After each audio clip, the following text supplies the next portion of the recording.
It is time now for Better Money. Eric Hogarth is a certified financial planner and senior partner at Johnson Brunetti. He's here because Social Security certainly can be very confusing. So we're going to talk about what factors go into knowing which age you should take your benefits. Eric, thanks for being here. Of course. Thanks, Kara. All right, little Social Security lesson. Number one, you say it really depends on your retirement income needs. Yeah. So we all want more money and more income, but if you don't need it yet, your benefit does get bigger every year you defer it. Typically, I'm an advocate of taking it as early as you can get it, assuming you're in a good financial position. But if you're just going to save it in the bank, making no interest, depending upon what that banking environment is at the time, maybe you just wait and get more money in the future. Okay. Life expectancy. I mean, but who knows? This is true.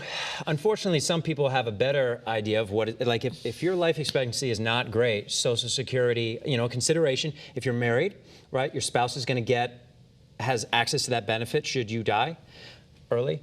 But that's a consideration. If you're not going to live that long, maybe you draw it sooner rather than later. Okay, so think of that. But so when your spouse dies, do you get to keep their Social Security? Or your own Social Security, depending upon what your age is and what number is bigger. Okay. So you pick the biggest one and then you keep it. There's another reason someone might defer drawing their benefit is that their spouse will get that if they die first. Okay.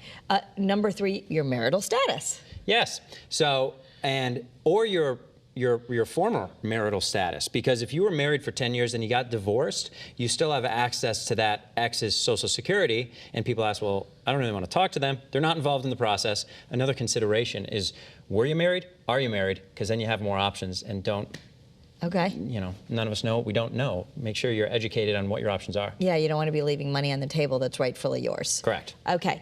Number four, your employment status. As a general rule, should you not take Social Security if you're working? Nailed it. Don't take Social Security if you're working, unless you're older.